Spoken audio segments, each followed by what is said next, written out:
In this video, we will be introducing solving quadratic equations. We're going to begin by talking about what a quadratic equation is, and then we're going to move on to talk about what kind of solutions we can expect when we solve a quadratic equation and how we get that information from the discriminant. So getting started, a quadratic equation is an equation with degree 2. What degree means is that the highest exponent we see in that equation is going to be 2. So we won't see anything with an exponent of 3, 4, 5, or anything bigger than that. And we also won't see things with an exponent of 1. So for instance, like this equation here, the highest exponent on x is a 1. We don't see it there, but we know there's a 1 right there. This is a linear equation because this is a line. We're going to be talking about solving equations like this, where the highest exponent is now 2.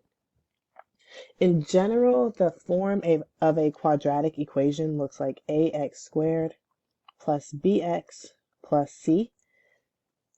In order for it to be an equation, I need to put an equal sign. I'm just going to set all of this equal to 0. This is the general form for a quadratic equation. There's different ways that a quadratic equation can look, but even if we have one given to us in a different form, we can manipulate it to get it to this form if we need to.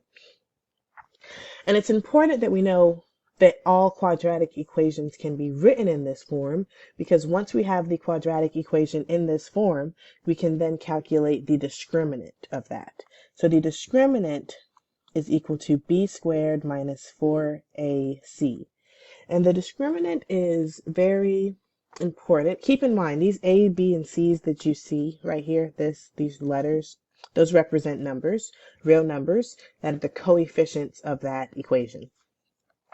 So using those numbers, we can plug them into the formula b squared minus 4ac to get the discriminant. And that is important because depending on what value we see for the discriminant, that tells us one, how we can solve the equation, and also what kind of solutions we can expect. So here is the discriminant, d is equal to b squared minus 4ac. I'm just introducing the letter d and calling all of that the discriminant. If the discriminant is positive, I'm going to break that up into two cases. So here I say d greater than 0. Please keep in mind that that means that the discriminant is positive. But then in the second box, I also say d greater than 0, so that's also positive. So I've broken up a positive discriminant into two separate cases. One case where the discriminant is not a perfect square, and then another case where the discriminant is a perfect square. If the discriminant is a perfect square, then we should be able to solve that equation by factoring.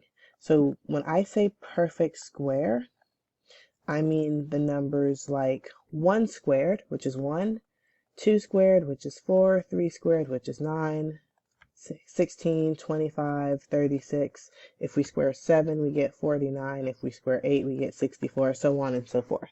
So if the discriminant comes out to be one of those numbers, it means that our quadratic equation can be solved by factoring.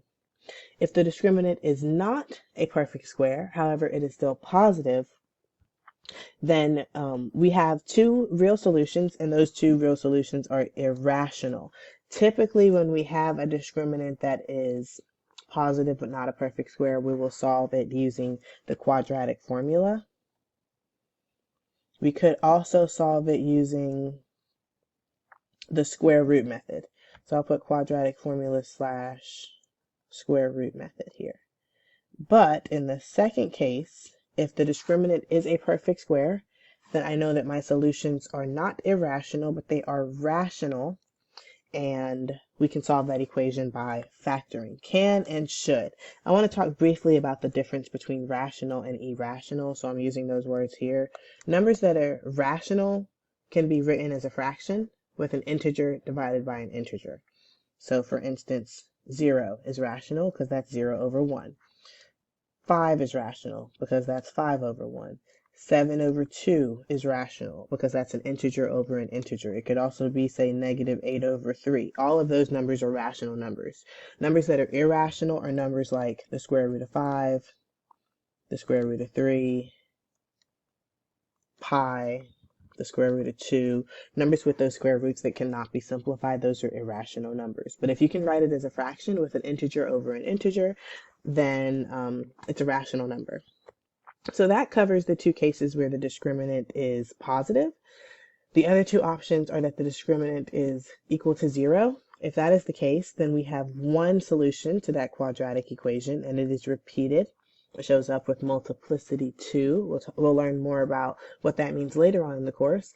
And then finally, we have the case where the discriminant is negative. If the discriminant is negative, that means that there are no real solutions. The only solutions we have are imaginary. The words imaginary and complex are used interchangeably. They mean the exact same thing. And to evaluate those complex solutions, we have to know that the square root of -1 is equal to I.